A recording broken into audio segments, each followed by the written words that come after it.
যা হোক করো না, খেয়ে নেব। না তুই আজকে বল কি খাবি, আমি সেটাই রান্না করব। যা ইচ্ছা। যা হোক যা ইচ্ছা বলে কোনো খাবার হয় না, ঠিক ঠিক করে যদি বলতে পারিস তবেই আজকে রান্না হবে, তো হবে না বল। তাহলে পোলাও করো, নয়তো ফ্রাইড রাইস। আহা, পোলাও ফ্রাইড রাইস, এটা কি পিকনিক হচ্ছে? আমি কি রাঁধুনি?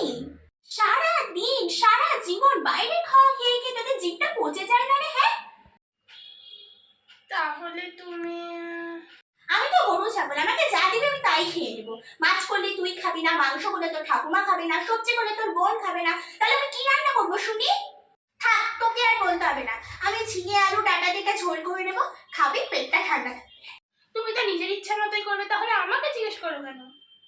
আমার ইচ্ছে নয়, যেটা খেলে তোদের ভালো হবে, যেটা খেলে তোদের উপকার হবে, আমি সেটাই রান্না করবো, বুঝলি?